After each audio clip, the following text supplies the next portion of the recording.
10, 9, 8, 7, 6, 5, 4, 3, 2, 1, 0.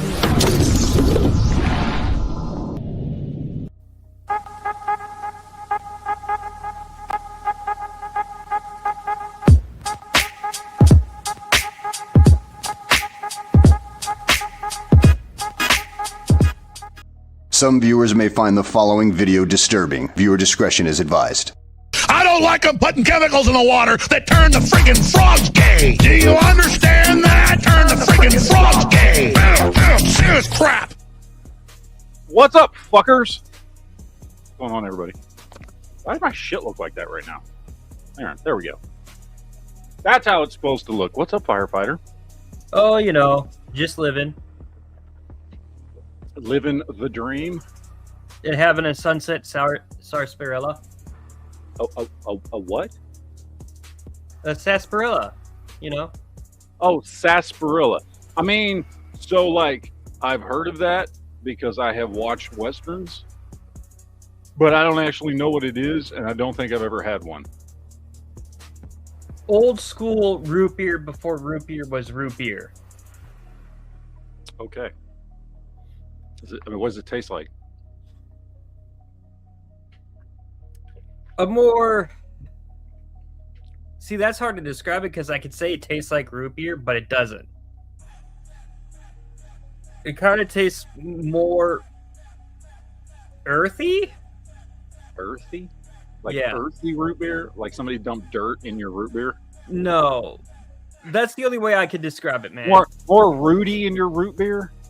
Yeah. More plant-based?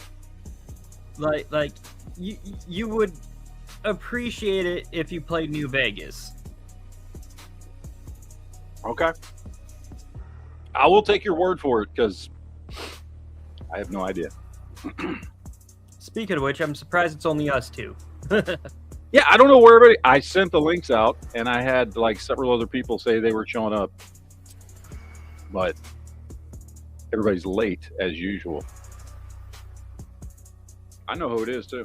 Sith and Jared are definitely late. Well, hey, I know you've done a few shows that I never got an invite for in the last few weeks. I'm like, it's okay. Well, I haven't done a lot in the last like month. Like basically between Thanksgiving and New Year's, I haven't done hardly any shows. I've been doing the Friday night show for the toys because I do that with another channel, or actually 4 other channels. So I don't want to miss that because like that's like an obligation. You know what I mean? Like I want to make sure I'm there because there are other people who are part of that. I haven't done hardly any of my own shows in like 5 weeks. Just because the fucking holidays have been busy as shit and work's about the same. There hasn't been necessarily more going on at work, I guess. You know what I mean? But work's been about the same. But just like I've just been busy. Hey, Collector's in the chat. He says, I only watched 2 2025 movies last year. That's not an excuse. Get your fucking ass in here, motherfucker. Like, I only watched maybe 3 or 4, and in order to make up my list, I went through and looked at every review of every movie that came out last year and compared, like, critic scores to audience scores, and that's how I came up with my list. Oh. Tell me you didn't get a link. I put it in Facebook this morning. Tell me I didn't get a link. What are you talking about you didn't get a link? I sent it to everybody on Facebook this morning. Oh, and Old Man Butt Wrinkles has a good question for you. Have you had a Faygo Rockin' Rye yet? No, I have not had any Faygo. People at work drink that. Every time I see a Faygo, or like I see somebody drinking one, the only thing I can think of is Insane Clown Posse. Because that's the only time I've ever heard of Faygo. You know what I mean? Growing up in Texas, like it's not something that's there. I don't know what the fuck it is.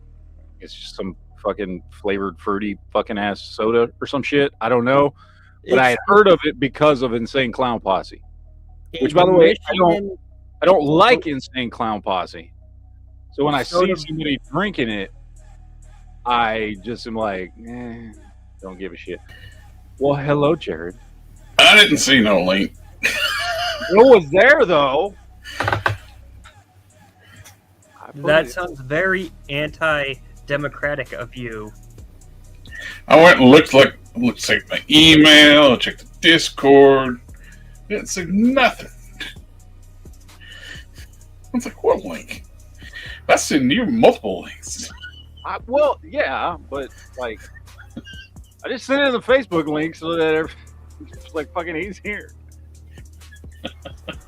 I'm like, we all check the fucking Facebook group chat, so I just dropped it in there. Do we? Do we? I don't know. Well, now you got me wondering if I should send one to Sith too. Wouldn't hurt, but like I was saying, Faygo's like a Michigan popular soda brand, but it's also kind of very much throughout the Midwest. Well, JB liked the link, so he saw it. He's been the only one. Anyway. Yeah, I don't know. The Faygo thing, I don't know exactly. Like, I don't know what it is. Like, I know there's like a purple one and an orange one and a yellow one and a bunch of different ones that I've seen. So I just assume it's just some like fruity soda shit. Like we got Fanta down in Texas. You know what I mean? Like that's our fucking fruity drink is Fanta, which comes in a variety of flavors. So do you want a Fanta? Do you wanna Fanta? Yeah. Oh, thanks, guys. Now that song's gonna be stuck in my head all night. Well, like I said, I don't know. I don't know. They might not be the same thing at all, but I just assume they are the same. No, they have like a flavor called Red Pop. They have a generic like Mountain Dew flavor, a generic Dr. Pepper, so on and so forth. So first of all, I know that Faygo like pre-existed Insane Clown Posse. I understand that. But the first time I heard of it was Insane Clown Posse. So, not only do I not like Insane Clown Posse, but the name Faygo sounds a little gay. Yes. A little fruity. I've never tried it. If I'm completely honest. Because there's nothing about it that's made me curious. Anybody old enough to remember Knee High? Knee High? Yeah. Yeah, that's still around. You say the words knee high, I just think of like knee high socks or some shit. I don't know what the fuck I have no idea. Or just remember, it was the soda of choice for a certain bespeckled clerk that would say, "Choppers incoming." Yeah, I don't know what that means. We do have a super chat from Delina. Says it's a fruity soda for fruity people. There you go. Yeah, I don't know. Look at that. I asked everybody in the chat, is it worth actually even trying that shit? I'd say yes. Because it's like, I want to say the few places that carry it around me in like the like 20-ounce bottles, it's like 89 cents to $1. I don't know, man. I don't drink fruity ass fucking shit though. I don't drink fruity drinks. If I do, I drink actual juice and shit. You know what I mean? The juice is loose. I can't tell you the last time I actually had any juice. You know what I mean? I got an empty bottle of orange juice right next to me.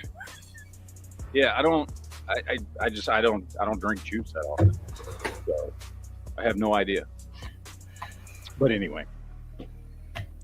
But we are here. It is Saturday night. This is the Weekend Geek podcast.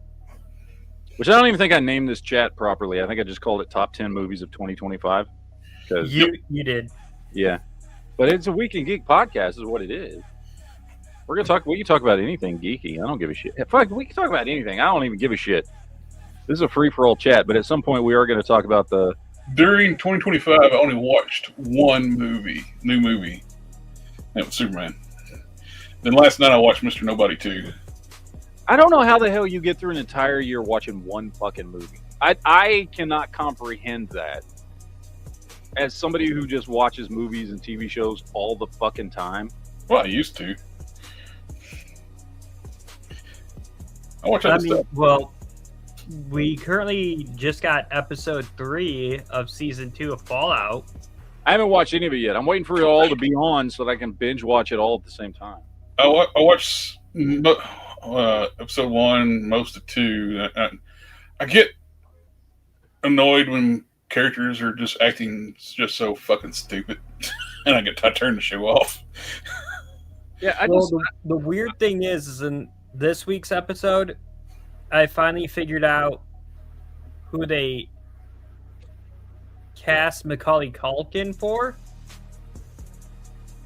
because he makes an appearance. I'm like, oh, okay, that makes sense. Yeah, I don't want to watch it until I can watch the whole thing, like, because it's stuff like that. Like, okay, so exactly what you're saying there, Jared, right? Like, people make stupid fucking decisions and it annoys you and makes you not want to watch shit. But like, if you can just binge watch, it's a lot easier to forget the little shit. But when you watch week to week, you notice and pick up every fucking thing that annoys you, and you're more likely to just not finish it. Whereas if you can just binge watch it all at once, you kind of just take the bad with the good. You know what I mean? Like, you can enjoy it. It's easier to enjoy something when you binge watch it if there are little annoying things in it. Yeah, I think that would have been the case too. When I watched Murderbot, yeah. If I watched it week to week when it came out, I never would have made it through the show because the humans are so stupid. Well, because see, that's the problem. Is I tried to watch Murderbot week to week, and I think I couldn't get past episode 3 because the humans are so stupid. Yes, and so I keep telling myself I'm going to go back and finish watching it. I have not yet, but I want to. But all I can think of is how stupid the humans are. Yeah. So that's totally it. It's what if I get annoyed, I was like, I'm turning it off. I'll come back to it later, and later might be like 2 years from now. Yeah, that's how I am with season 3 of Star Trek: Strange New Worlds. Like, I got halfway through it, and I'm like, I'll just wait until they finish the season. Dude, I'm telling you, they've spoiled television for people, right? With binge watching. Well, plus, the writing on new stuff is not very good. You really need to binge watch it. Oh yeah, like they barely actually write character development. Mm-hmm. Well, you had time to do character development back in the day when you had 24 episodes a season or more. Mm-hmm. Now it's like 8. You're doing good to get 8 episodes. Or you're lucky if you get 12 at most. Yeah. They don't have enough time to do the character development. Yeah, it's just, I don't know, man. Binge watching is straight up just superior now. There are very few shows that I want to watch week to week. They wrap the shows too. Basically, it's just one big story. It's like watching one long episode. Yeah. So yeah, you're just like, man, I just fucking binge watch it, like whatever, you know. But they did. I mean, we all grew up with, watching television, whatever, week to week to week to week. Of course, granted, that was back when television was episodic and not serialized. Now everything's got to be serialized. Yeah. And look, I mean, I get it. I like serialized TV. I've always liked serialized television. But when serialized TV is done properly, you can watch it like episodic TV. Yes. But they're not smart enough to write it that way anymore. No. So there's very few shows that I can actually get into on a week to week fucking basis. You know what I mean? Very fucking few. And I'm gonna make it even harder for you to finish up Strange Worlds season 3. They're gonna reboot Star Trek. Oh yeah, they're talking about doing a reboot movie. Yeah, it's not going to have Kirk. It's not going to have Spock. It's not going to have any of the main original cast. It's going to be an all new crew. Start a new timeline. Start fresh. Which I understand doing that because Kurtzman and Secret Robot has completely destroyed the brand. It's very damaged. They want a fresh start. All they have to do is just, to make Star Trek fans happy, just write that shit off.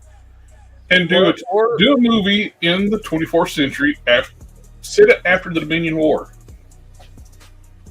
Yeah, they could do that. Because I would love to see, you got good material there. I would love to see what's going on with Cardassia was decimated. See how the Cardassians are rebuilding, what way they're going to change. Their entire society has been turned upside down, starting over. I kind of want. What's that game that's out that's been really popular for the last like 5 years or so? Oh, I can't remember it, but it takes place like roughly in the, or actually, it takes place roughly at the beginning of the 25th century. So I would guess like probably around the same time as like when Picard was supposed to have taken place. Star Trek Online? Is that what it is? Just Star Trek Online. That's it. Yeah, I was just literally playing it while waiting for the chat. Like they've done, like, because I don't play the game, right? But I watch channels that just talk about stuff that's going on in the game. Because I'm not really. They got some good storylines in it. Dude, the storylines are awesome, and the like new ships and all the stuff that's like going on in the Star Trek galaxy, in the Alpha Quadrant, and the wars that have come and gone. Like there's some real like that to me. I would love to see a game that takes place in that that era where it's Picard's gone, done, retired, whatever. We're on the Enterprise F, I think, the Odyssey class is a beautiful ship. Yeah, you've got like Admiral Janeway. Janeway's back, and she's an admiral. But that whole time period of like 20 or 30 years after the last time we saw, like Picard season 3, they were retiring the Odyssey class, the Enterprise F. Yeah, it hasn't even been in service that long. Well, from what I understand, it received some severe damage to its computer cores that required it to be retired. And if you play through STO like I have, there were a couple of times where they had to take the Enterprise F and completely strip the ship down to its like bones and rebuild it into a new subclass of the Odyssey class. Oh. The whole Picard thing didn't really make sense to me because with how it did the Enterprise stuff, because from what I understand, so the Enterprise E, even after Picard was no longer captain, stayed in service for like another fucking 10 years, and then the F came along, and like they didn't really like go over much of how it was like. I don't know, it didn't make any sense why there was, because essentially when Star Trek Picard starts, there is no Enterprise. There's no, the Enterprise doesn't exist. Well, that's because in the first 2 seasons he's retired. No, I know, but I mean beyond fucking him, like the Odyssey class should have still been in service at that time. Well, the first season they had such a restricted budget; they only had enough money to do that one ship. When they, at the end of what you cut when they're fighting the Romulans. Oh, the Zengi. Yeah, they didn't have a budget to have a diverse group of ships. Well, then starting with season 2, they actually got permission from either it was Cryptic or no, wait, Cryptic doesn't run the game anymore. It's Deca now. To actually import several of the STO models from that same time frame into Starfleet. So, like, we see the Ross class, the Sutherland, of course, the Odyssey. I would like to see them do some. The Ross class feels like a evolution of the Galaxy class, but I always loved the Galaxy class. It is, and the Sutherland, just do some refits of the Galaxies. And yeah, that basically the Ross is a refitted subclass of the I Galaxy. think the Galaxy class made so much sense and was so well done for the time period of Next Generation and where they were at.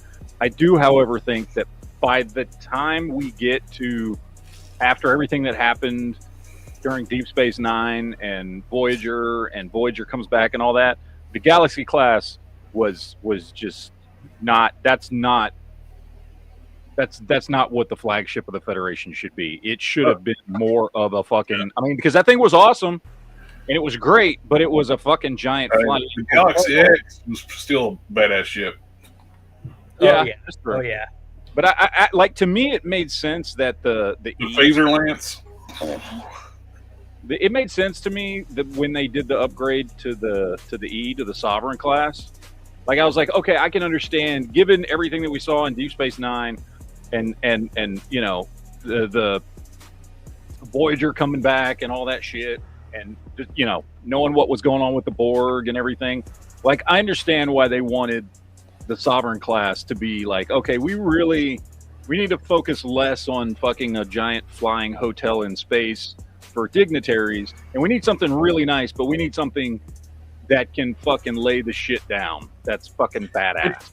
They could have just delegated to the Galaxy's class too, like Admiralty, like let them use those ships. Yeah, like because it would make sense, because I mean that's usually what the Admiralty did. Like they were essentially using the Excelsior forever because the Excelsior had been, which to me makes no sense why they wouldn't use the what was the Enterprise C's class? Ambassador class. Yeah. You never saw Ambassador classes except for Enterprise C. Well, there's a reason for that. Oh, that's the model thing. Well, That's how the writers wrote it. Yeah. Also, the in-universe explanation was because the Ambassador class was the first one with the isolinear chips. They found a fatal flaw thanks to the events of the sea that made them make that class a limited run because it was not 100% capable to handle isolinear technology. You know what would really hook me up like a Star Trek series?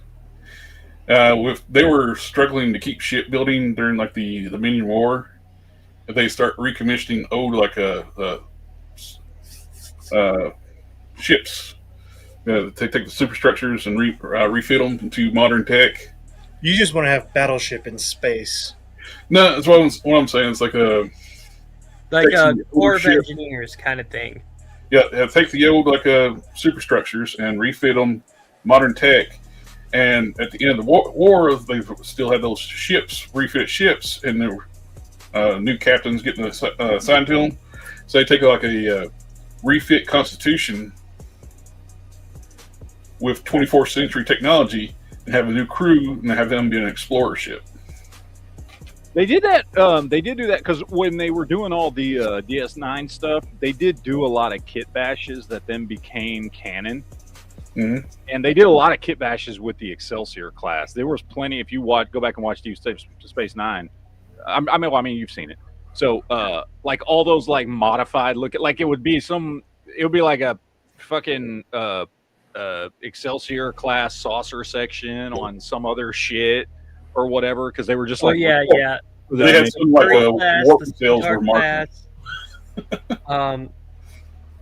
Don't forget the Jaeger, which was the the Jaeger, because that was, dude. I love watching all those videos on all the fucking tech shit for the Yeah.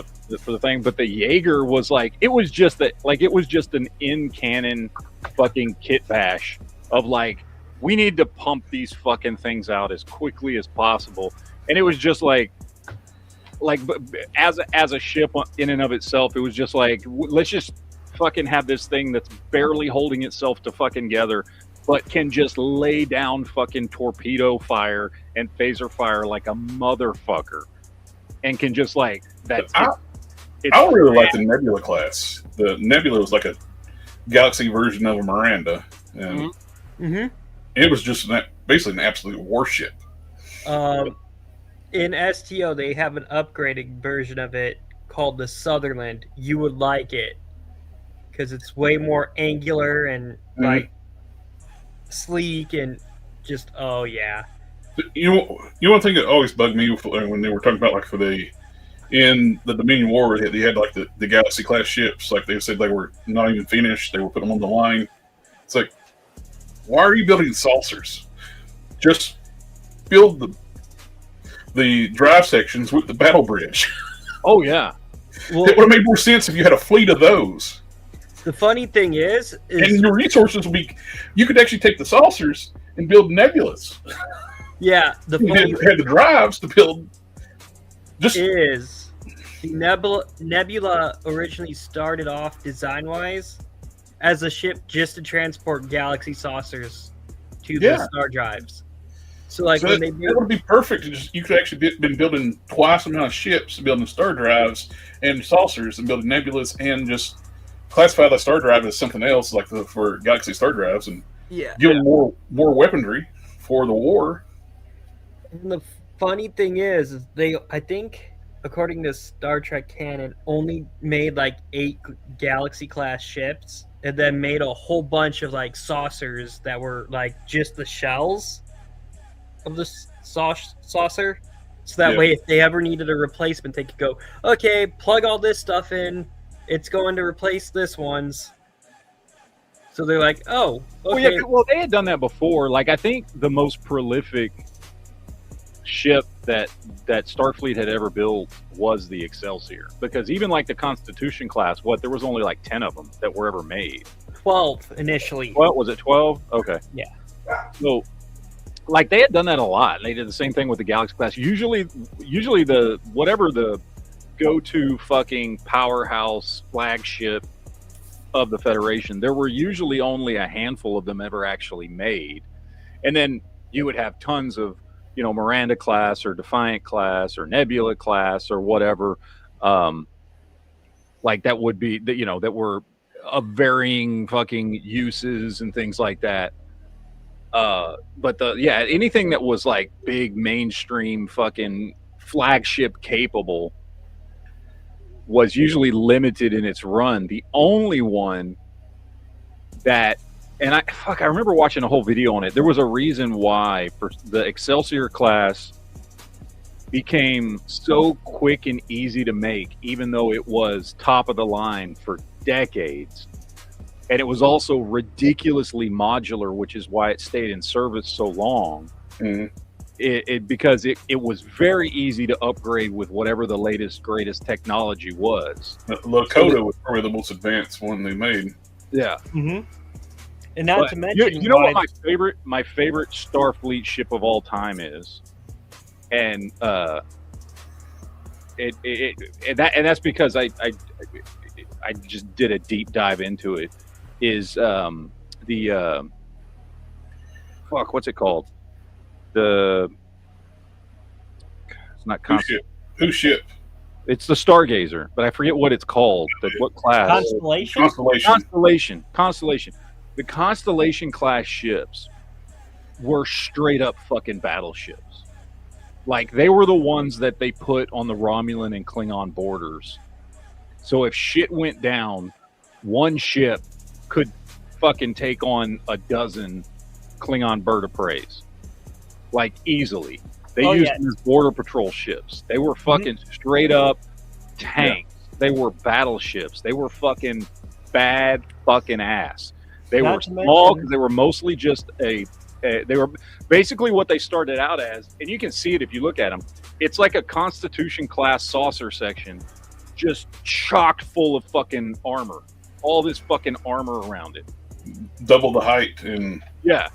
And it's even got like a all secondary hull and 4 nacelles as backup, and it can run on. It most of the time only runs on 2 nacelles, and like it's a fucking tank. Those it had a long warp capability because it would alternate between the warp cells. Yeah.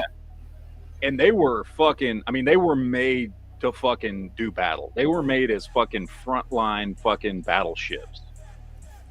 They would fuck shit up. I think they had like fucking 16 torpedo bays and fucking like they were decked the fuck out. Like, and they were hard to fucking kill too. They had enhanced shields in addition to what I guess would be the precursor to like ablative armor. You know, whatever the armor was that they were using. Not ablative, because that would fuck. What didn't ablative armor? It was like fucking. Like the Voyager got ablative armor from the. That was like use the transporter systems to do shit. But I mean, whatever the technology was, it had like permanently installed armor all over the fucking thing. Dude, those ships were fucking badass.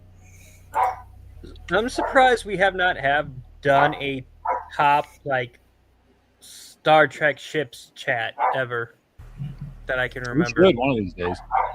I would love, honestly, I would love to see a series in that kind of, for lack of a better term, lost era of Star Trek, between like the end of Star Trek 6 and the beginning of Next Generation, when there was, because you've got what, like 80 years between those 2 points, roughly, where the Federation expanded drastically in a relatively short period of time.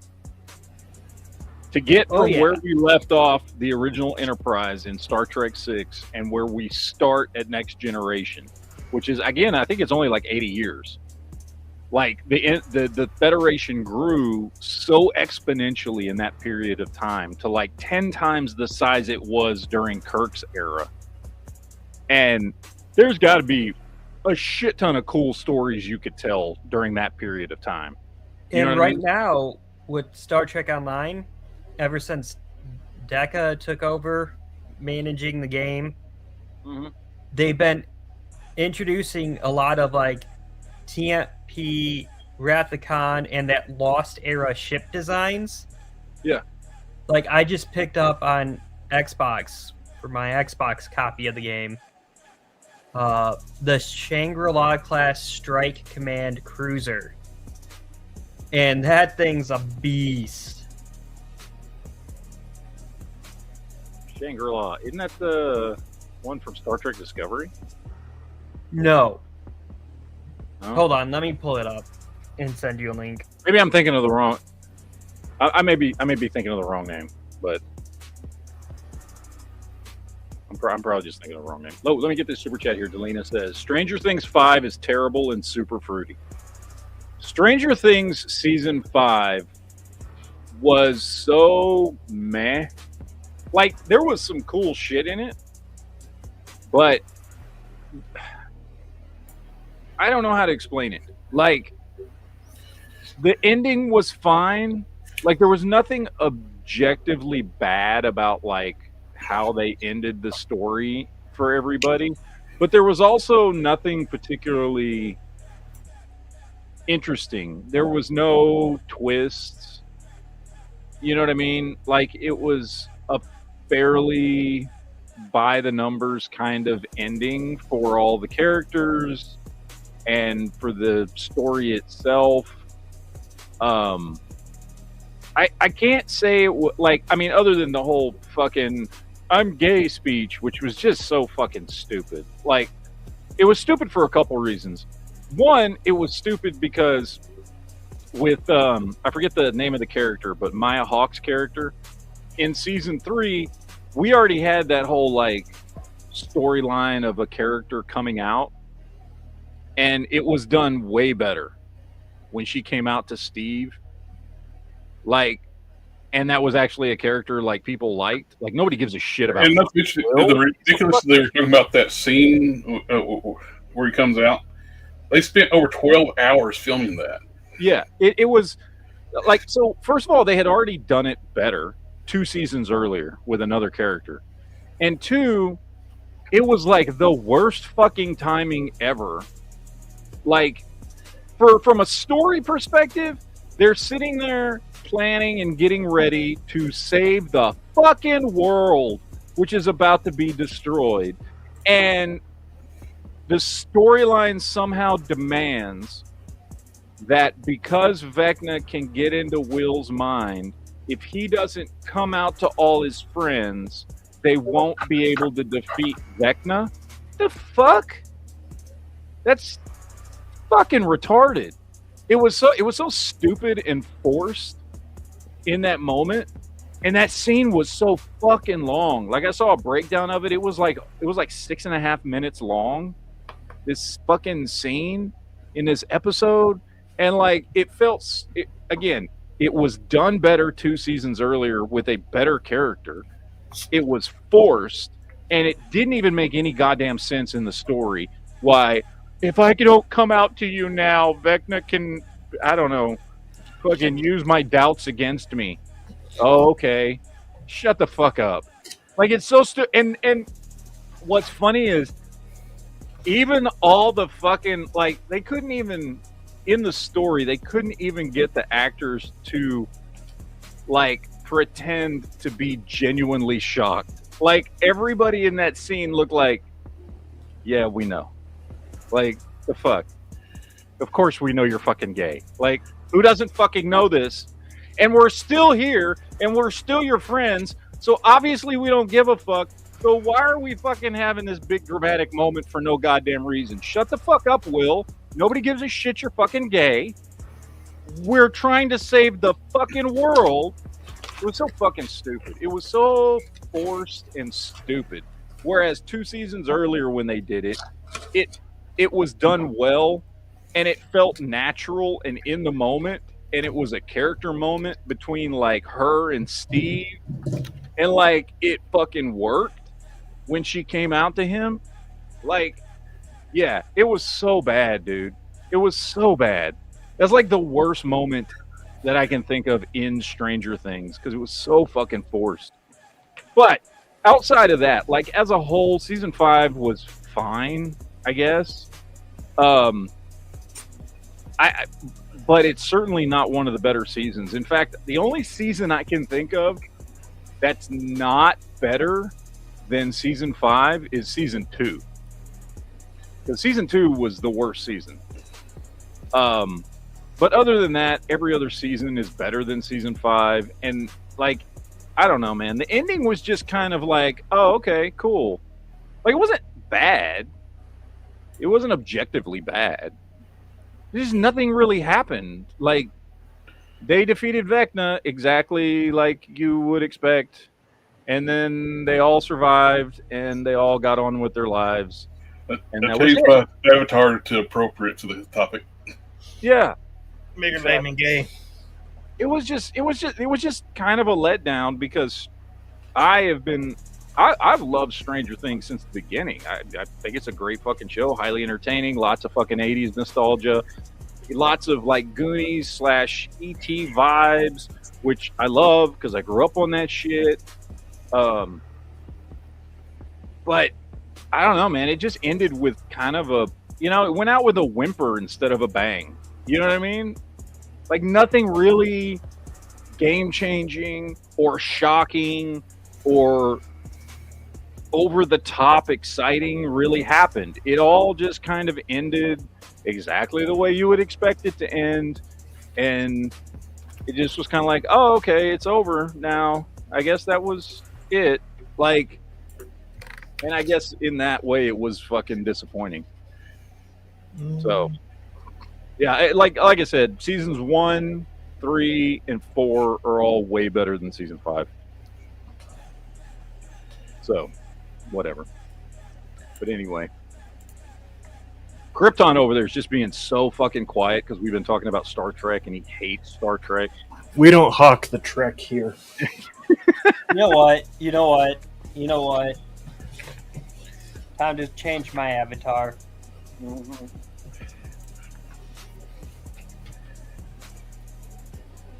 Good Lord. Boom. Boom! The mighty, mighty Federation.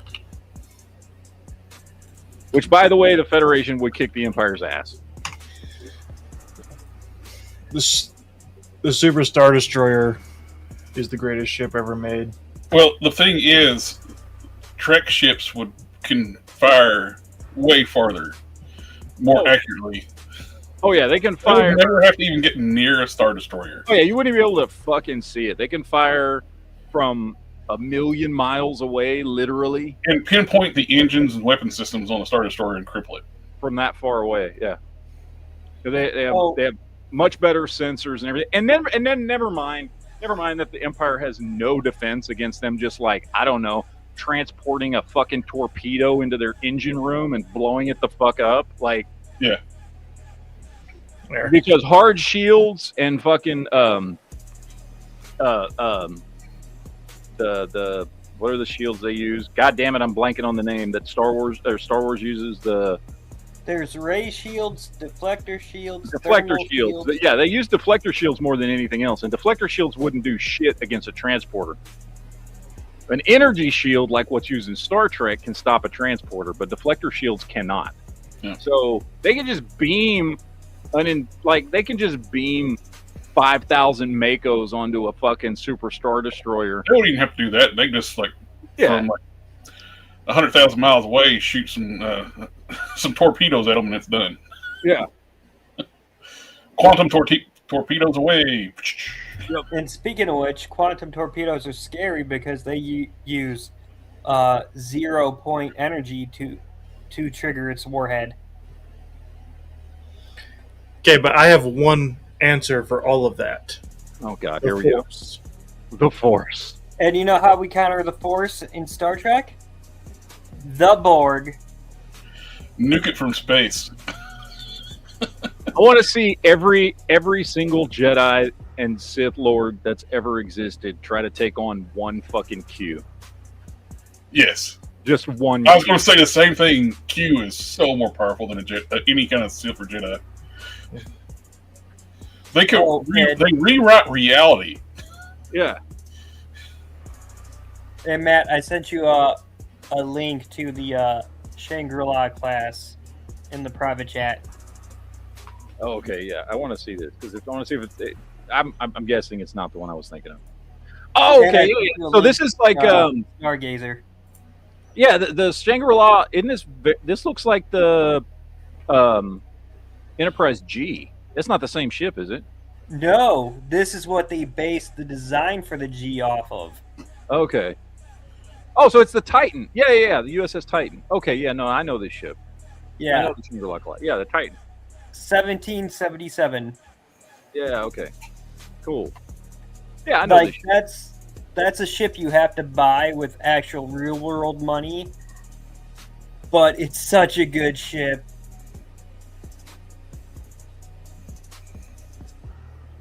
Brian Knight says, "Oh, you got a fan, Krypton." Says, I like do. Star Wars better. It's more gritty. Well, it's because Star Wars is a space fantasy. It's not. Gritty as in dirty? Like, yes. But gritty as in actual, like, I grit. think I've accidentally done enough. battle and shit. Like, Mhm. watch Deep Space Nine and tell me Star Wars is more gritty. Oh, there were things in Deep Space Nine that just made you go, "Did that just happen?" Mm-hmm. And I grew up watching Deep Space Nine and Voyager because when I was young, TNG was already off the air. Okay. Now we can really feud. Uh-oh. Uh-oh. That reminds me, I gotta go finish watching that whole show. I think it's hilarious when people were like comparing like a the technology on the universes are so different too, though. But they were talking about this is how stupid they are. They're saying comparing Minbari to the Federation, like, well, the Federation's techs, they're in the 24th century. The Minbari have been spacefaring since the ancient Egyptians. Yeah. Mm-hmm. They are a much older race, and they've been doing it along. They grow their ships. Their ships, Now we can have our conversation. like the Minbari ships, they're shielding. Yes, they don't have the energy shields, but the ships adapt like Borg. They'll eventually adapt to the energy weapons shooting at them when they regrow. The flood consumes all. The only way to stop it is to kill everything. No. No, I'd just send a Tyranid at the flood. Damn it, now I gotta change my avatar again.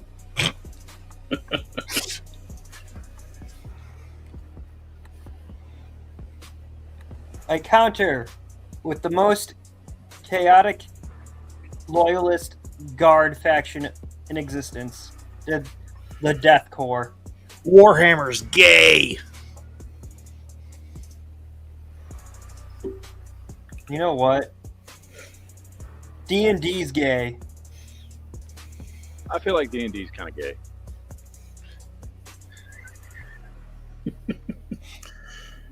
I kind of agree with that. But what's sad is like every comic book store now is basically merged with not every one of them, but the majority of them are merged with a gaming store. Yeah, I mean, But it's because comics are dying. Have been dying for a long time. And yes, Brian Knight, lightsabers are cool, but I would absolutely kill myself with one immediately if I had it. I'd rather have a phaser. Yes. We only keep the phaser to suss out Trekkie bitches. Well, dude, I love that movie so much. It's such a good one. the phaser would actually. I could sit on my couch while you're like pulling in my driveway and shoot you with my phaser. And knock you out or kill you. Yeah. Fuck all of you. Damn it, Matt. Nukes, bitch, nukes. Just start lobbing nukes at everything. You know what's funny is I can't remember, like once in a while, you would see like some Trek, like they did it on Voyager once or twice, and so like whenever they would run across some civilization that still used nuclear weapons, it would fuck them up so bad because they hadn't used nukes in so long that their energy shields and shit really weren't designed. Their shields and all that stuff were designed to fucking, like, you know, defend against energy weapons because that's what everybody used.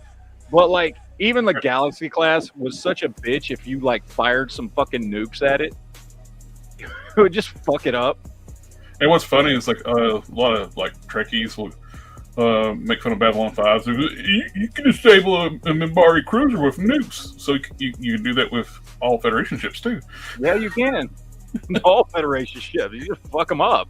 You want to know the funny thing about the remaster or remake, whatever you want to call it, of Battlestar that I always found funny? Is that the commander of the Battlestar can launch nukes without presidential authority, but if they want to deploy, say, like a biological or a computer virus against the Cylons, they have to get approval from the president of the 12 colonies. Oh, yeah, you got a super chat with a question like, and yes, a phaser can make a body. Yes, Kalina. Phasers can make bodies disappear. Like, is it? Yep. You're damn right. It's awesome. Mm-hmm. And they can cut. And by the way, Battlestar Galactica. Okay. Best goddamn ship designs ever. Like a Battlestar, the actual, like, you know, the bridge is buried deep in the fucking, all the main fucking shit of that ship is buried deep in the center of this highly fucking armored vehicle, basically. Well, that's basically the Daedalus class ships from like Stargate are very much like Death Stars. Battlestars. Yeah. Well, because they're built like you would expect a fucking actual battleship to be Oh, built. they'd be more. They're carriers, like they're. Yeah. Yeah, like the CNC of a Battlestar is basically dead center in the middle of the Yeah. alligator head. And they have like it's got like literally 20-foot thick armor on the outside of the fucking thing that can take nukes, unlike a fucking Federation ship. And not to Like- mention, you Well, look at a Federation ships are Battlestar- covered with transparent aluminum windows.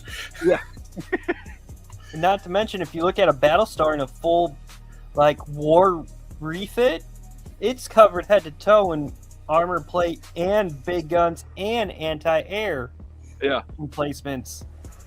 So it's just like, yeah, it's still kinetic weapons, but it's gonna keep going until it hits something. Oh yeah.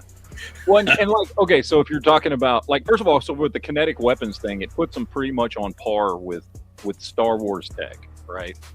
Like they do have the blasters, which are pretty effective, but they're also very susceptible to kinetic style weapons and nukes and all that type of shit. But the thing about the energy shielding that Star Trek uses is that it breaks down, the energy shielding breaks down quicker from kinetic weaponry being used against it than energy weapons, because it can dissipate. It's designed to dissipate energy weapons, but it won't dissipate kinetic impacts. So kinetic weapons can get through fucking Starfleet shields, energy shields, quicker than other energy weapons can. And there's so many motherfucking cannons on a Battlestar, it's unreal. It's like when people are fighting the Borg, it's like, they replicate me like some 20th century firearms. Mm-hmm. I mean, let's face it, Battlestar Galactica is a reason why I have one of my two, like, holy grail guns. Which one? The Beretta? The CX-4? Yeah. Yep. I just now need to get the 1200 to get a FN 5.7 Mark II. F57. But you got to get that little dude. There's places that you can buy that little piece that snaps onto the bottom. It'll attach directly to the Picatinny rail, so that it'll look exactly like. And I think you can even get files online where you can 3D print that piece. You know how they had that piece underneath the barrel? Oh yeah, the little mini grenade launcher. Yeah, you can buy those, or you can get files to 3D print those that to actually put on your FN57, so that it will look identical to the gun from BSG. Yeah, I'm working on making a mock-up of that with a airsoft version of one. Yeah, they're fucking cool, man. That's the only reason I would want an FN57, because I could give a rat's ass about an FN57 other than it was on Battlestar Galactica. That's the only reason I would give a shit about it. Like, at least the CX-4 is like legitimately like it's a good carbine. You know what I mean? Oh Like, yeah, it is. It it's is. a good fucking carbine. Like, even if it wasn't on BSG, like, it would still be good to have. But the problem is, man, I want to make mine look like the ones in the show. Well, of course. Yeah. Why else would you buy it? So I'm sitting here going, okay, how do I get the flash hider that they use? Mhm. Okay, I need a weapons light and figure out the type of red dot they had on them.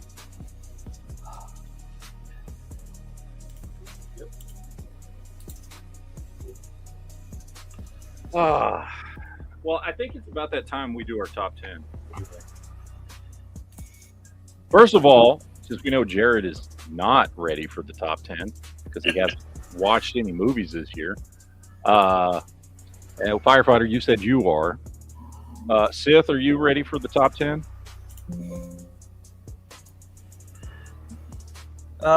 He Sith put, is not here now.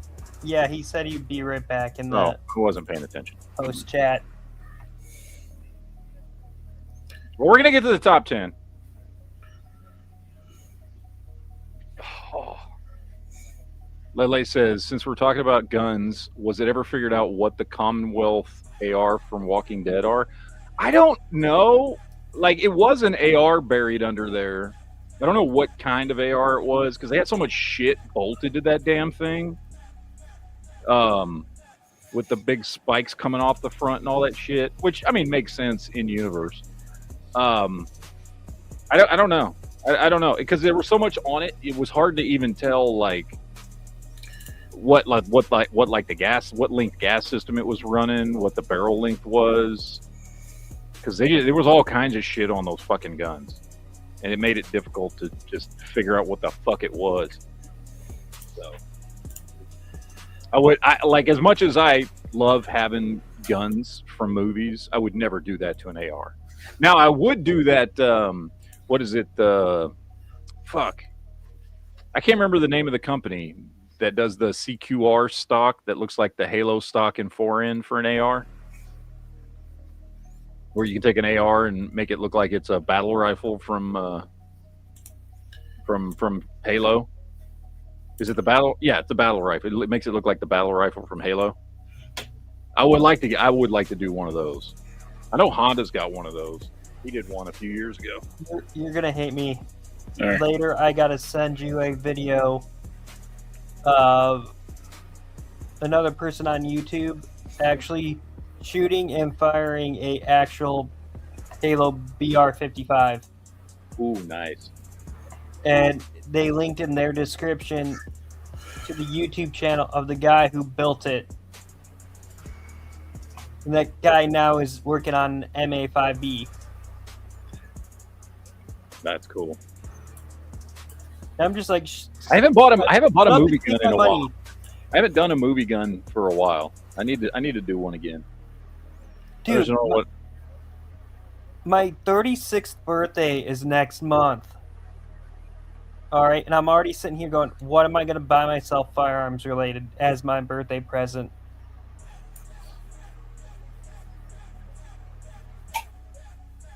No. Well, I mean, you're going for the 5.7, right? It's 5.7. You already want that. Yeah, but I also want a Smith & Wesson M&P. Well, do you want just a regular gun, or do you want something movie related for your birthday? That's the problem. I'm like, do I go with something practical, or do I go with something that's going to satisfy the firearms itch and be like, oh yeah, I got my pistol ready for when the toasters. Well, are you planning on like carrying the M&P? Is that why you want it? I just want another 45, other than my 1911. So it's not going to be a carry gun. Only in the winter. Because that's really the only thing that would like put it up is like, okay, yeah, I can see why you would rather get that than the FN 5.7. Is if you're actually going to use it, then yeah, that makes it more important. If you're just buying it just to buy it, then you might as well just buy the FN 5.7. That's what I'm thinking. I don't know. And Collector, why the hell did you have to put the White Star up? Because it's one of the best ships ever. I have in B5 got to the point where I have seen that deployed, and I'm like, oh, okay, that's a good. A mix of Vorlon and Minbari technology. But then it got moved to Amazon for streaming from Tubi, and I'm like, well, damn it, now I don't know where I left off. What was I never watched it, but I remember it. What was that show? The spinoff Excalibur of Babylon 5? Yeah, the Excalibur was the ship. I can't remember the name of the series. Crusade. Yeah. Was that ship significant in any way? Because I never watched the series. It was the next evolution of like a White Star. It was because they were Rangers, right? Wasn't that what they were? Wasn't that the premise? No, they were members No, of they the were- Interstellar Alliance. Yeah, the Interstellar Alliance. It was a multiple collaboration ship. The Excalibur. Yeah, because I guess when They had a B5 weapon that could basically put defeated- through anything, but it had a long cooldown period. Well, what am I thinking? I thought at least like one of the characters on the show was a Ranger. You had they did have a ranger on the ship. They also had a techno mage. Yeah, I remember the Techno Mage. Oh, the Ranger was the British dude with the long hair, right? Wasn't he the one that was a Ranger? Well, he died. I don't fucking know. I'm just all wrong about this show. It's not what I No, thought. there was a long-haired British dude that was a ranger in B5.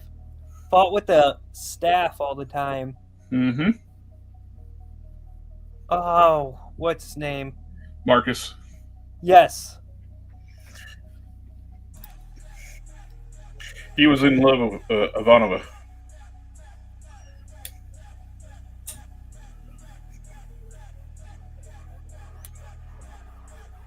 All right, Sith, are you back yet or not? Fuck, Sith. He has not said if he is or not. Motherfucker! Well, my You top like two movies these is cookies Mr. and Nobody and Superman. It's the only two movies. Dude, I cannot believe you've only watched 2 movies this year, dude.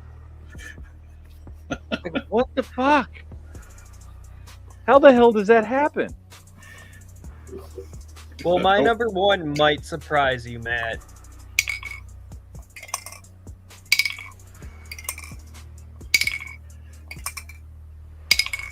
Okay, who's fondling a ball bearing in glass?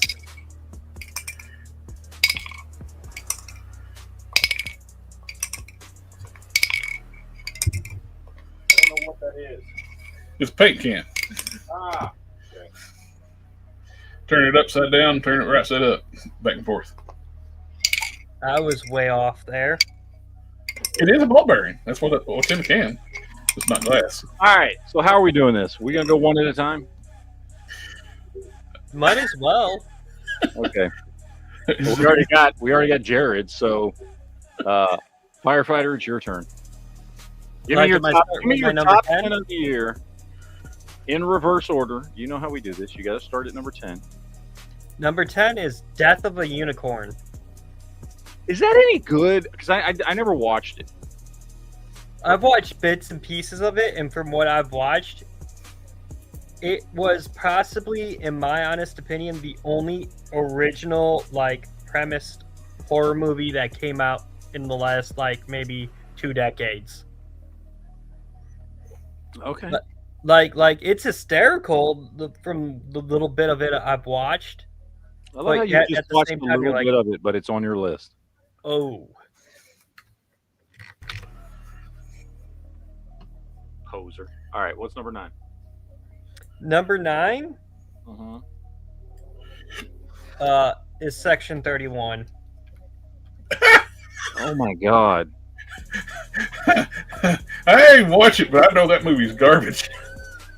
Well, I was able to sit down and watch it because I'm like, wait, if I sit down and watch it and view it as a spy/heist movie set inside the universe of Trek, I could sit through it. So I watched the movie, and I will stick by what I said when I watched it. We talked about it on one of these shows. Is that it was fine as long as you do everything in your power to forget it's a Star Trek movie. Because I agree with you, it was like a space heist movie, which was well done. It was as well done as any heist action movie. Just this one was. It seems like it would fit better in the Dark Matter universe. It is not a fucking Star Trek movie in any way, shape, or form. Like, they just slapped that fucking name on there. There's nothing in that movie that anybody would watch. And if you watch that movie and didn't know the name of it or any of that shit, you would get through that whole movie and not realize it was a Star Trek movie. It was just a space action heist movie. They ruined the whole Kurtzman era too. Ruined the entire premise of Section 31. Nobody's supposed to know they exist, and even the Federation, everybody knows it. They wore Federation badges. Yeah, even the highest of high ups in the Federation didn't know Section 31 existed. Section 31 was so secretive. Not even the Tal Shiar or the Obsidian Order knew they existed. Yeah, and those are like the super spies of those two races. They knew every secret. Okay, what's your number 8 there? Number 8 was Nuremberg. I haven't watched that. Is that any good? Oh, yeah. It looks good. I saw the trailers for it. I wanted to see it. I love me some good World War II shit. Like Russell Crowe playing Hermann Goering. If he does not win an award for that, something's wrong. Okay. Like, because I'm like, oh, I saw a trailer for it, and I'm like, okay, let me see where I could stream it. And when it came out on streaming, I watched it. And then I remembered watching something somewhere where they did like a behind the scenes feature where when they were making the sets for it, they literally went back and watched all the archival like trial footage so that way they could get everything correct. Like the type of chairs, the type of lighting, everything is as close to the actual events that happened during the trial as they could reproduce it. Well, that's cool. Yeah, that was one I've been wanting to watch. I have not watched it yet. I think I rented it off of like Amazon or something. All right, number 7. Running Man. Oh, I have seen that. Very good movie. I did start watching it, and I'm like, okay, I like this. I like this. I love the whole concept of it, but I'm like, at the same time, I kind of wish we could implement it in society now. It'd be entertaining, that's for sure. Yes. All right, number 6. Roof Man. Oh, I did watch that. Yeah. That was a good movie. I don't know Yes, if I put it in my top 10, but it was a good movie. It's a true story. Yeah, it was very interesting and like kind of like refreshing. It's like, okay.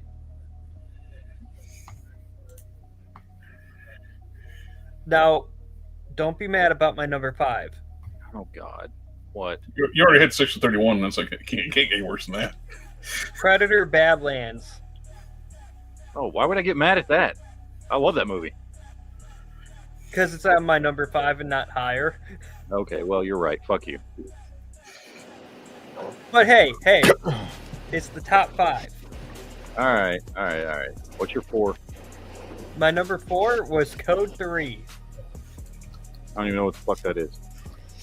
It is a... It's the sequel to Code 2. No.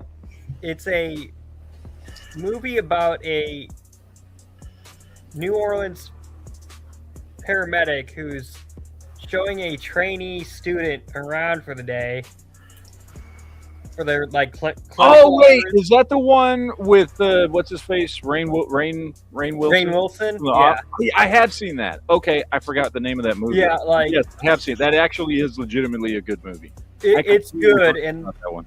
There are several good scenes in it that I'm like, yeah, I would have probably done that if I was still active in EMS and firefighting. Yeah. Like, it just reflects the life of that job a little too well. Yeah. No, that was a good movie. I completely forgot about that movie. But yes, I watched it about a month or so ago.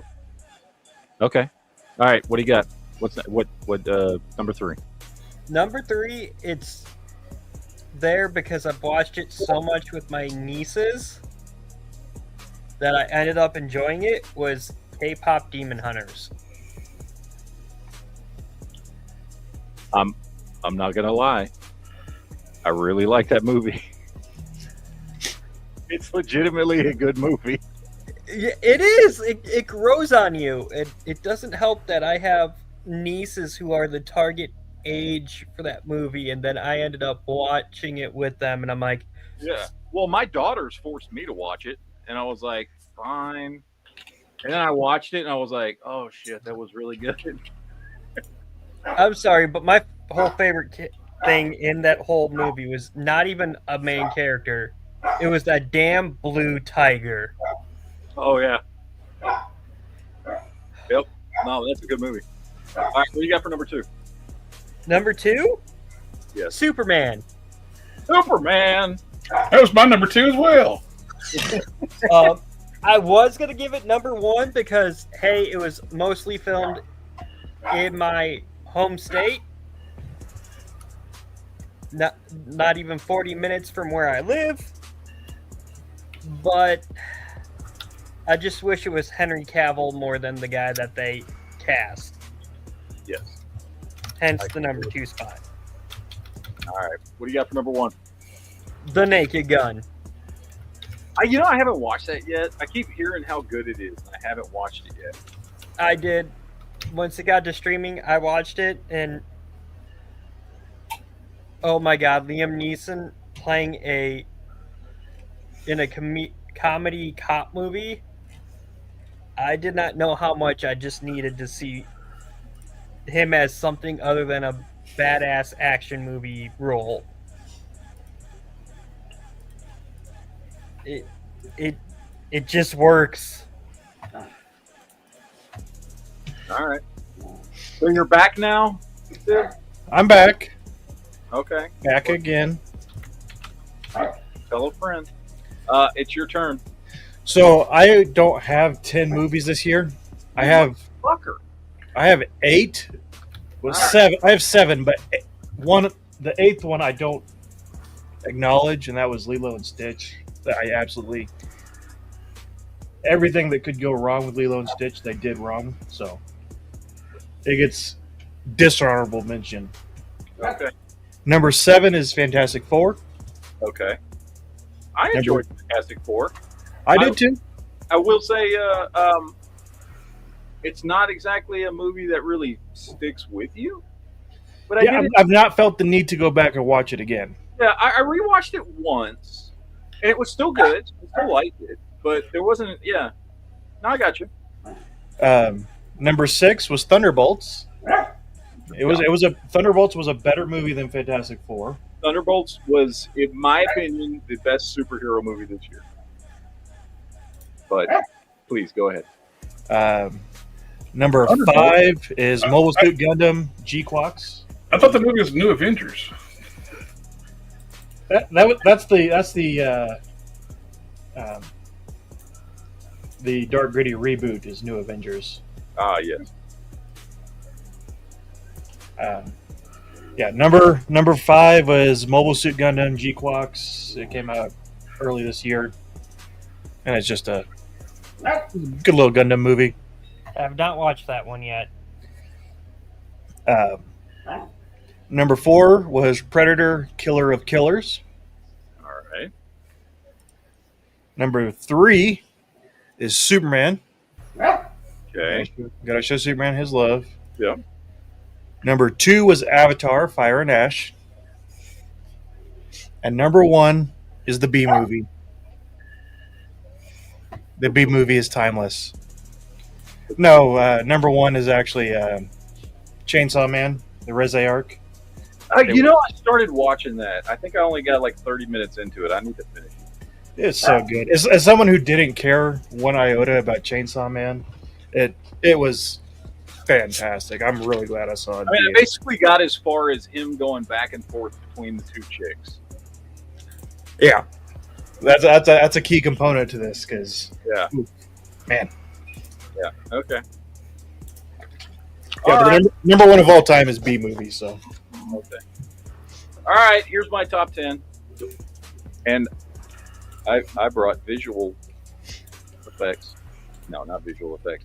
All right, and y'all can all laugh all y'all want about my number 10. I don't give a shit. It's fucking great. Okay, I don't care. And it's Downton Abbey, the grand finale. I saw that came out this year, and I knew for a fact it was going to be on your list. I own that, but I haven't watched it. I bought it from my cousin. So I've talked about this many times.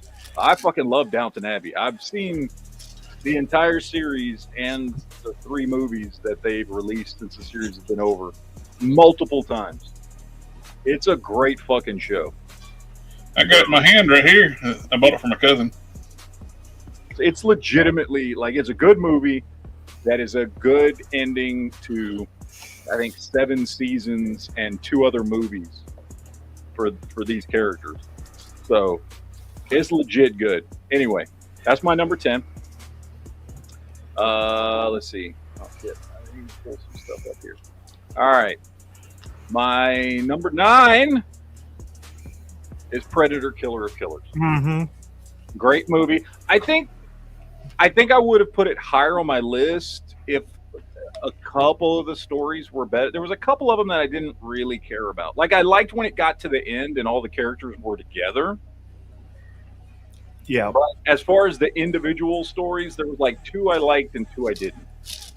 You know what I mean? So anyway, but it's a really good movie. It's a great addition to the Predator mythos and all that shit. It was a lot of fun. I liked it a lot. So in the end, it was good. Number 8, Mission Impossible: Final Reckoning.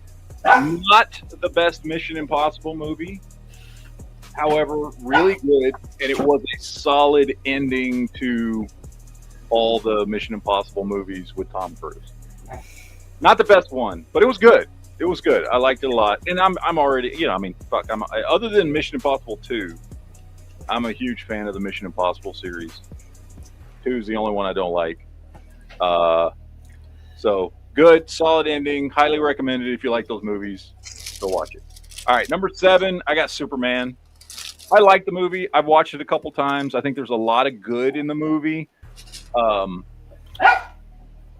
reason it's not higher on this list as a humongous Superman fan is there's so much good in the movie, but I don't know how to explain this. The vibe of the movie just feels not right. It's almost like I guess the way I could describe it is it felt like the character was not taken seriously. And I don't know how to explain that, because I've seen a lot of people say, oh, this is the best Superman movie ever, and it's all about hope and all this shit. And obviously, James Gunn really loves Superman because of how he portrayed him in this movie. And I'm like, I didn't get that aspect of it. Like, I got the idea that there was, you know, like hope and positivity and all this shit, but it felt very forced. It felt like shit that was put in a movie from somebody who wasn't really a Superman fan, but that knew they had to put stuff like that in a movie. I don't know, man. It just felt kind of like a somewhat insincere take on the character. Tone wise, it felt very reminiscent of the Bruce Timm Justice League version of Superman. Like, in my head as I'm watching the movie, I can hear Tim Daly and Clancy Brown talking and saying these lines that Superman and Lex were saying, and it just struck those nostalgic vibes to me. I mean, for me though, like the Adventures of Superman is a way better representation for me than this was of Superman. I don't know. It felt like it incorporated a lot of the goofy 60s vibes of Superman, and then the more, I don't know how to explain it. I don't want to complain about the movie because I do like the movie.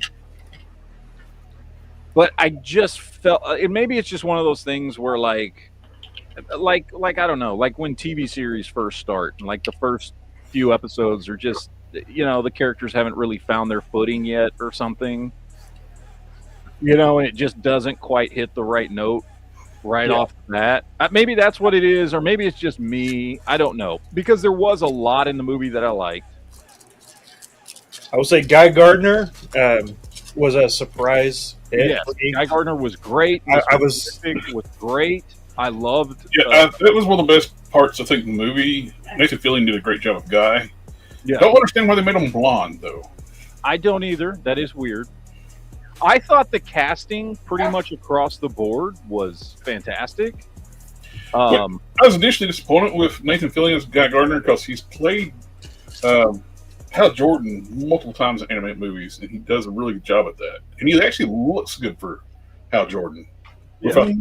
weird wig. Yeah, it was a very pleasant surprise. Yeah. Yeah. Like I said, it's hard for me to really like nail down my issues with the movie because there was so much about it that I did like, and it's still one of my favorite movies of the year.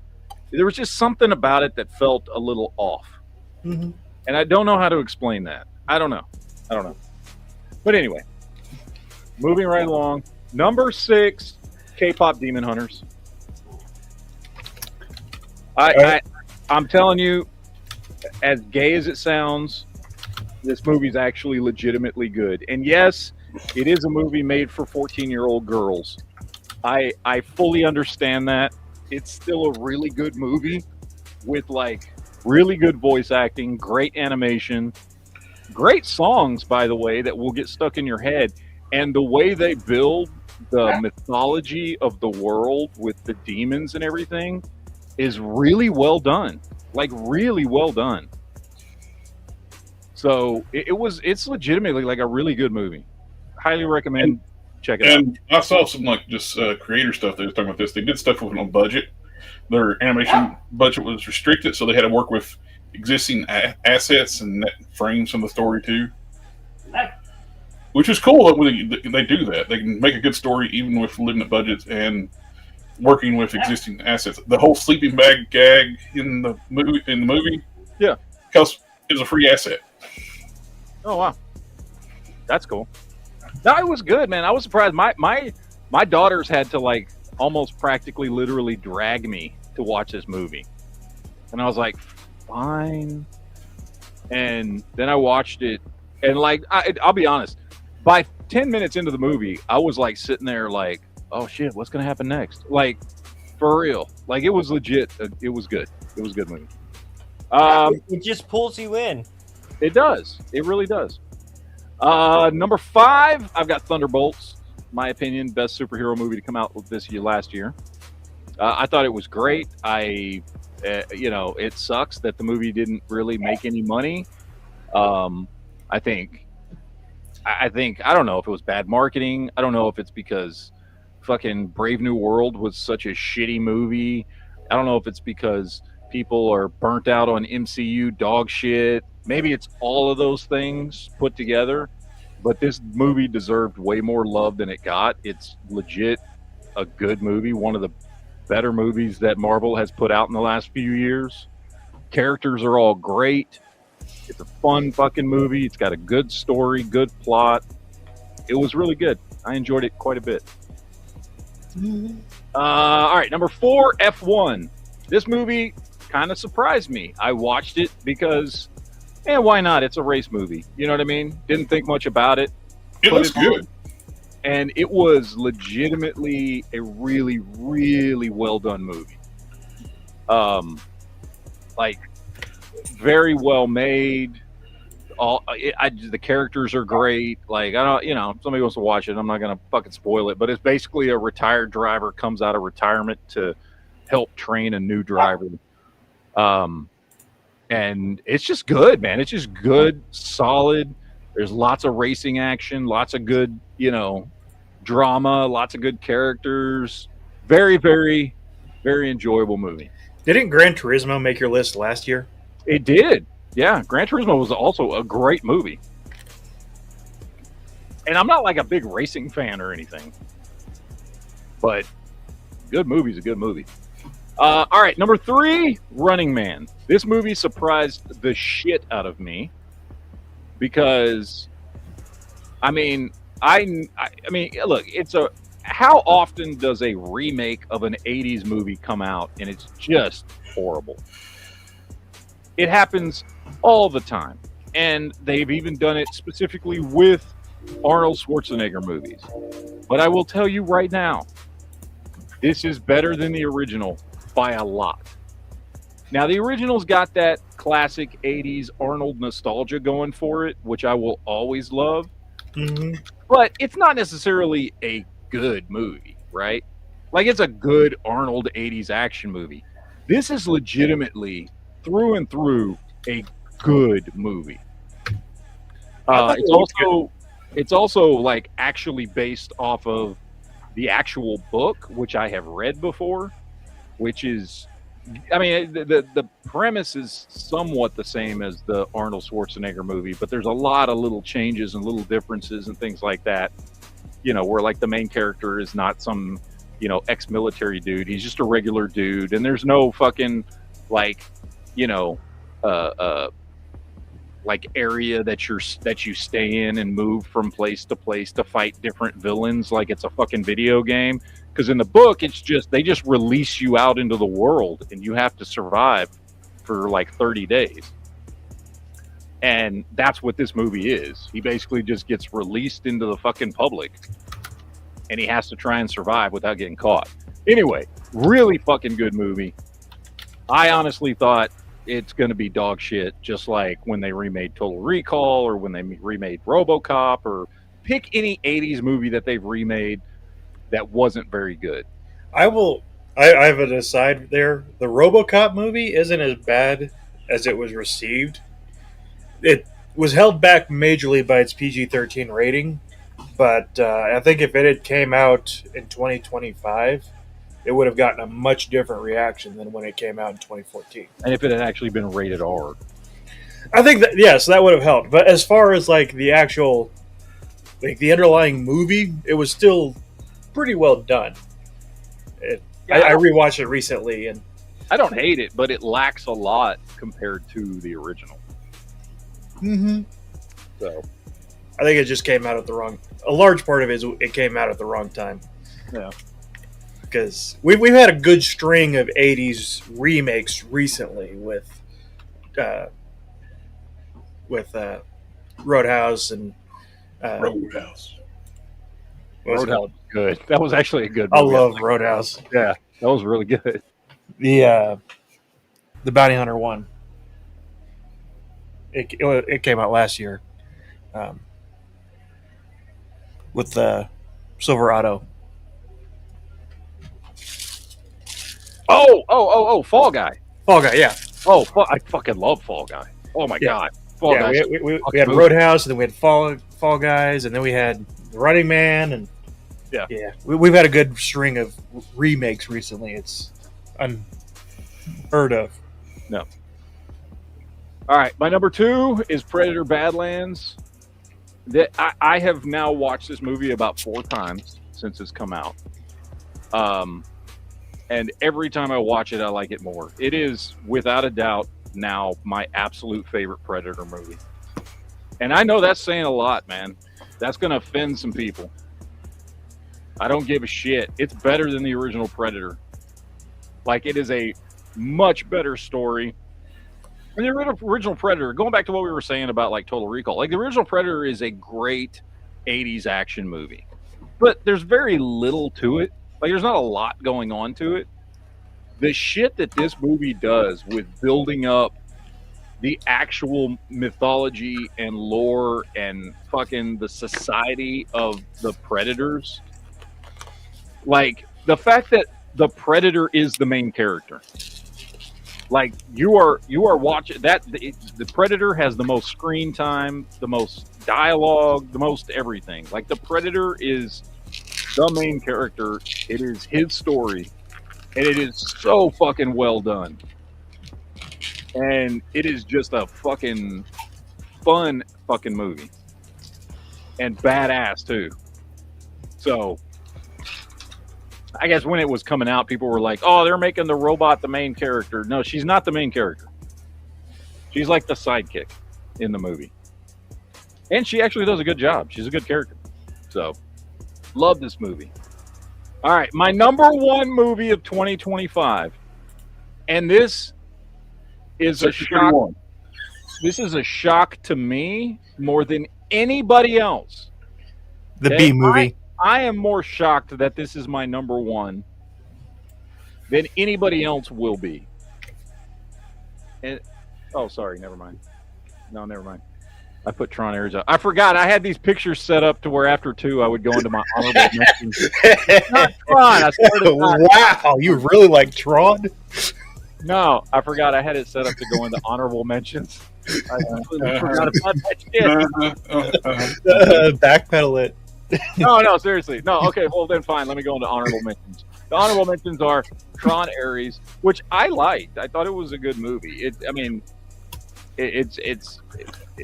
got its issues. There's no doubt about it. But the fucking soundtrack alone makes it worth watching. Happy Gilmore 2, another honorable mention, was very good, funny as shit. Not quite as good as the first one, but if you liked the first one, there's no reason not to watch this one. It was good. Other honorable mention is going to be Megan 2.0. I hated the first Megan movie. It was absolute dog shit. I went to the movies to see it, and I walked the fuck out. It was so bad. Like, I walked out and like, went out and, like, did some shit and came back while my wife watched the whole thing. Like, I left the movie theater for, like, 30 minutes because I just didn't like the movie. The second one's legitimately good and fun. Like, I don't know. Anyway, I liked it.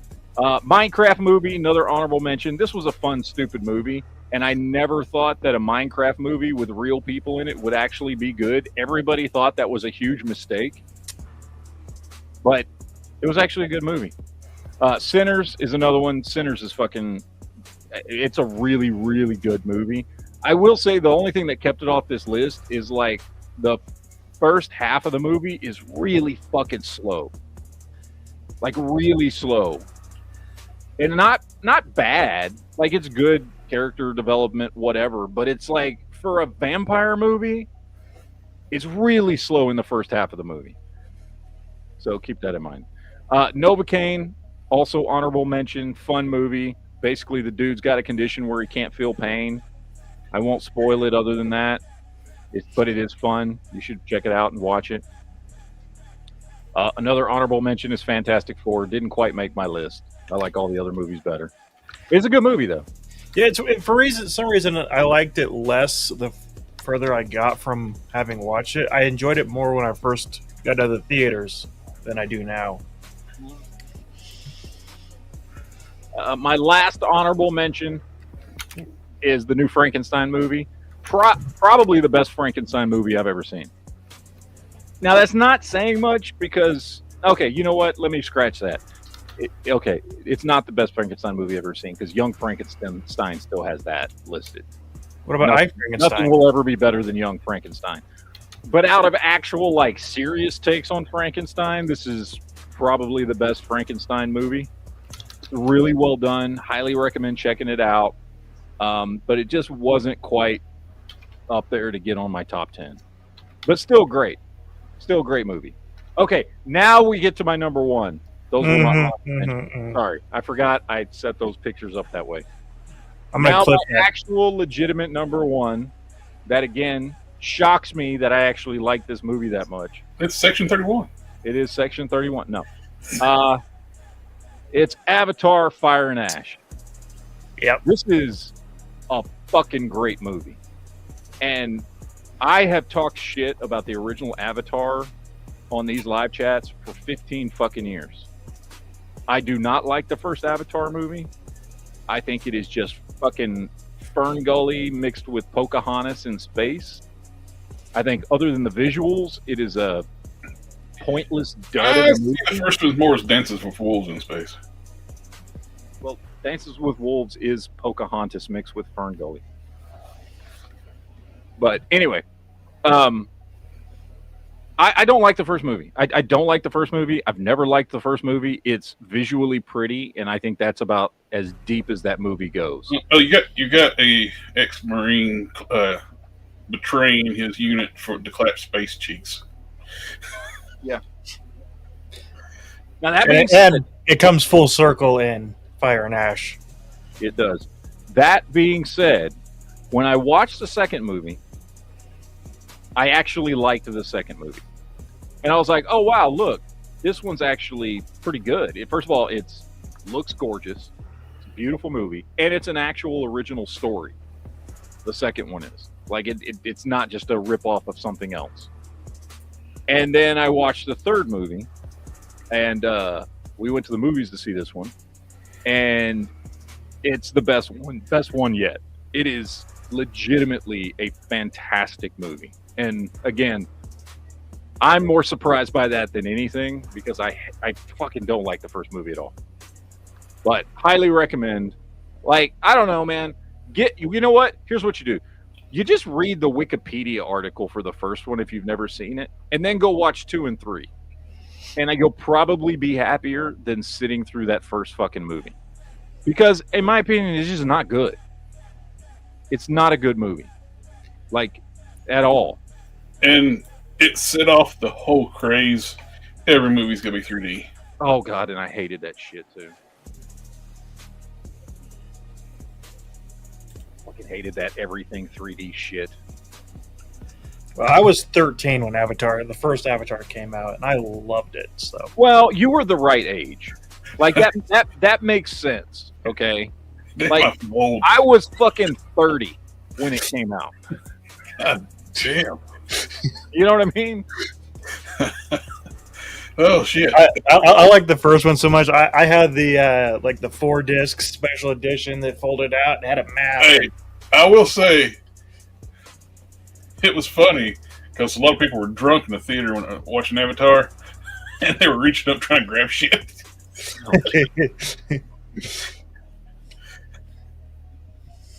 The first movie that did 3D well was Journey to the Center of the Earth with Brendan Fraser, when a dinosaur spits on your face, and it made me jump because the dinosaur spat in my face. And the last one that did it good was Captain America: First Avenger, when Captain America throws a shield and looked like it was coming out into the audience. Oh, by the way, fuck you, Jolly. You just now show up when we're done? Yes, Jolly, the hot goth cat lady speaks to us all. That and would make even the most diehard of Marines question his loyalties. After he just spent an entire previous movie complaining about someone abandoning his people. Is she a hot cat goth chick, or is she a spilly cat lady? Hippie cat lady. He got himself a hot big titty goth girlfriend. So it'll make everyone question their loyalties.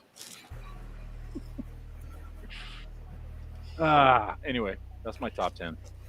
For those of you who don't want to sit through this whole bullshit to get that again, I have like a 1 and 50-second video I'm going to drop tomorrow that's basically just says my top 10. Number 1 is the B First, you movie. missed out the really good Star Trek talk we had. We did have good Star Trek, though. Quote unquote good.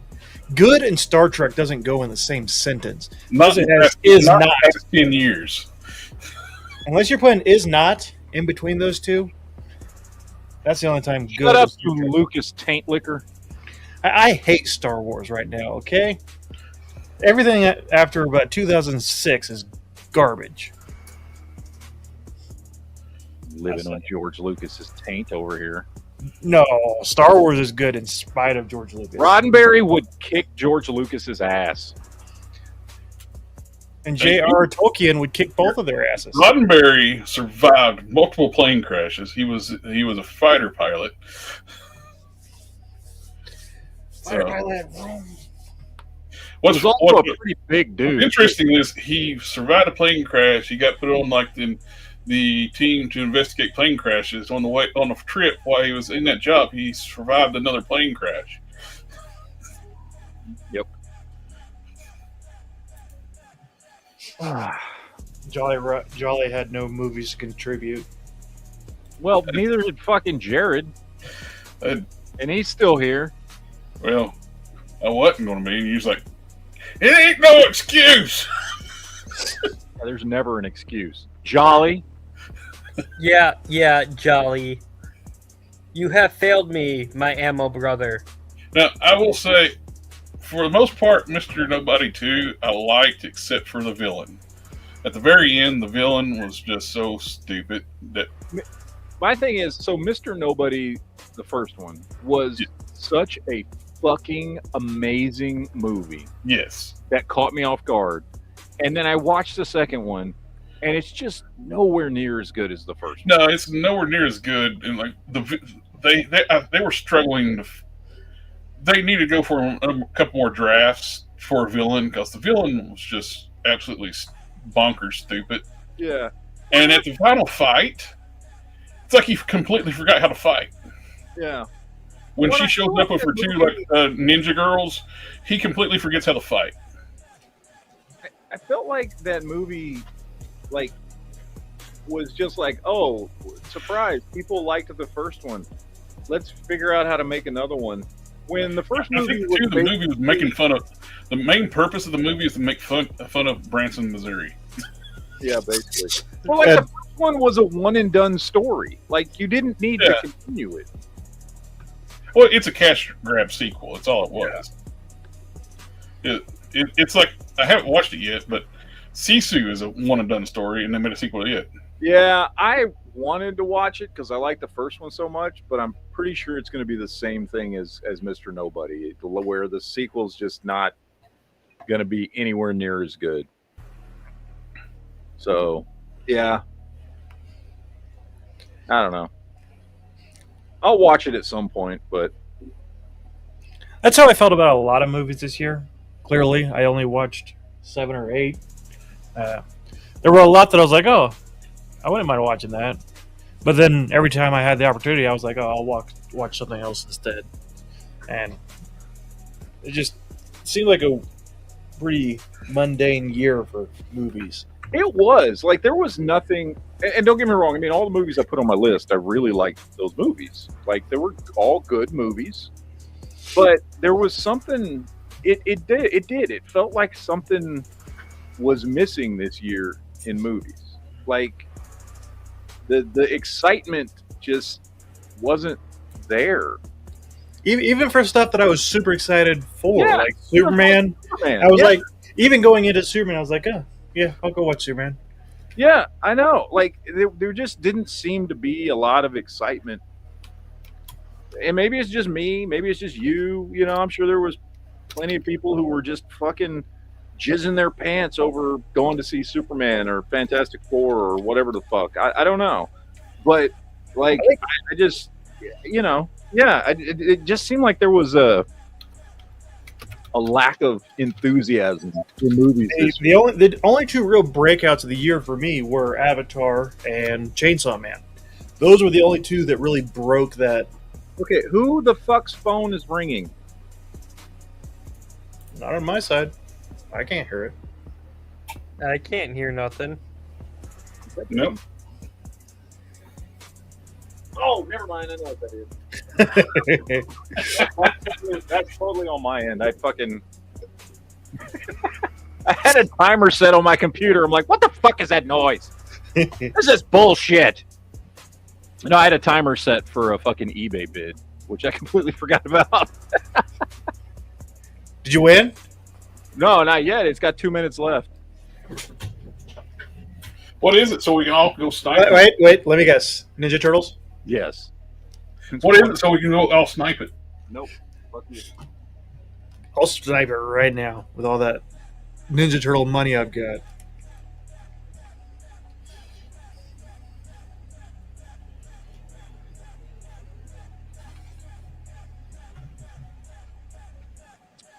All right, hold on.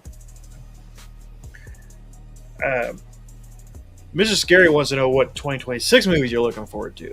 And I honestly, except for like, you know, Avengers and Spider-Man, I don't know what's coming. Like I know we keep getting these teasers and everything for Avengers. I really wish JB would stop posting them in the group chat. I don't want to see more of them. But Let's see. According to a quick Google search, Supergirl's supposed to be coming out. I am looking forward to Supergirl. I think it looks Scream I was until I saw the 7? trailer. And then the trailer was like, what the fuck is this? a I mean, new no, Mummy first- movie, Looking forward Dune to Part 3, yes. Okay, now I'm excited for 2026. The Hunger Games: Sunrise on the Reaping. Yay! The last Hunger Games movie did so well.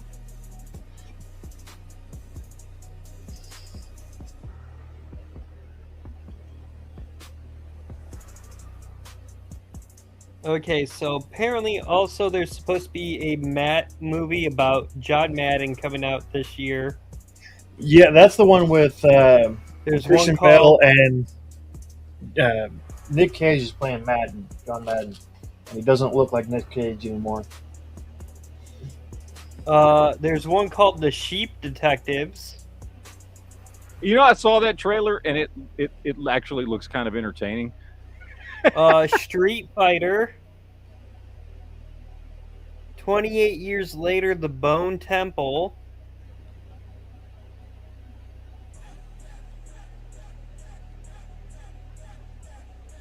The Clayface movie is supposed to be out next year. I couldn't be more excited for that.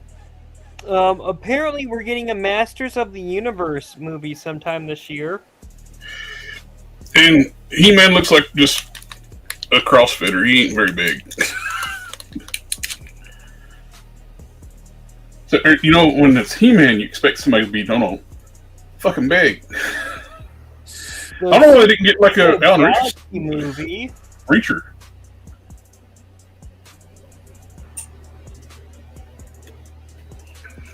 Mortal Kombat 2.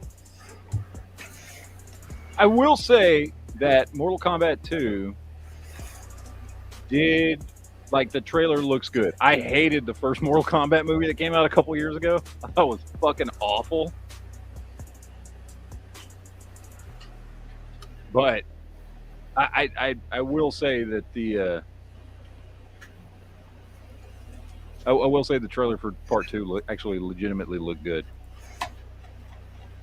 Apparently we're supposed to be getting a Resident Evil remake this year. Say what you will, I like the old Mila Jovovich Resident Evil movies. I like all of them, and all of them are terrible, but I enjoy them. Those and Underworld. Both of those. Oh, and apparently we're getting a movie called Evil Dead Burned. And I heard Ash supposed to make an appearance in that. I've heard the same thing. It's all those the new continuity Evil Dead movies. There's multiple Necronomicons, and each movie revolves around each one of those stories. And apparently, this one's going to tie to Ash, or at least have a cameo in there, which I still think was a missed opportunity. I understand too. Sam Raimi didn't want to let Disney get his hands on anything Evil Dead related, because that's his baby. Here's one that Bruce might be. Campbell did like a April Fool's leak to Multiverse of Madness that it was going to be Ash, his character he's playing. Yeah, I would have freaking loved that. Or what were you saying, Firefighter? We're supposed to be getting a young George Washington movie this year. Please let it be a tie-in to Abraham Lincoln Vampire Hunter. We need a is a biopic about his early life from leading up to how he became the commanding general and all that. Rumor has it we're supposed to be getting a Miami Vice movie.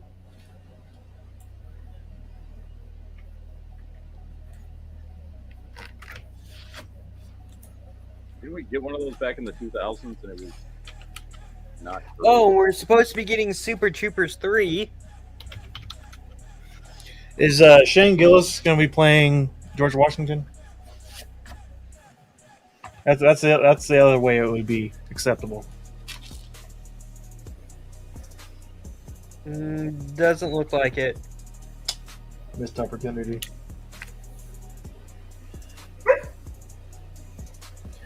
Yeah, it looks like a lot of meh on the horizon.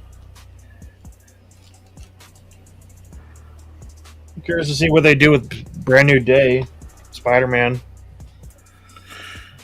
Dune 3 is a big one. That is a big one.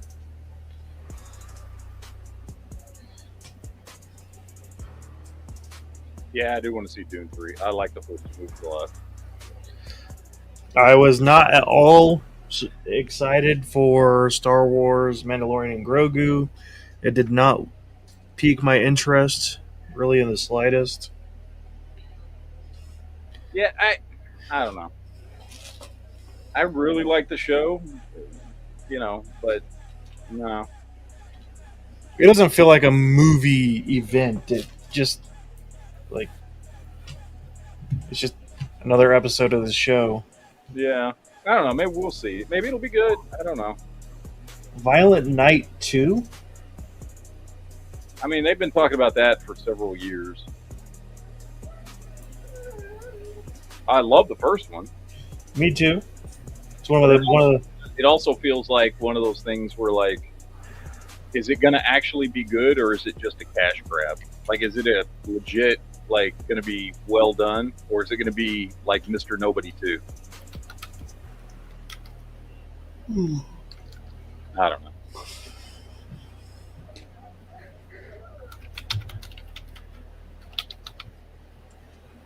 All right, ladies and gentlemen, that's about it for today.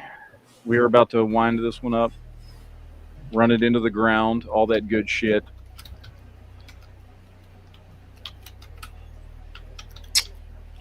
Sounds Did you about win right. your auction? What? Did you win your auction? Yes, I did. Go So Ninja. that means we got an unboxing video coming from you here soon. Oh, you should have seen the pile of boxes that he had. Fuck, more turtles. Anyway. Are you trying to make turtle and rat soup? He's having a shell of a time, so I see what you did there. I do too. It's clever. It was clever. Such gobotic nonsense. All right, ladies and gentlemen, we're going to get the fuck out of here. We will see you guys next time. Enjoy the rest of your fucking weekend. And, yeah, I don't know. You ain't got to go home, but you can't stay here. So we'll see you guys later. Take it easy.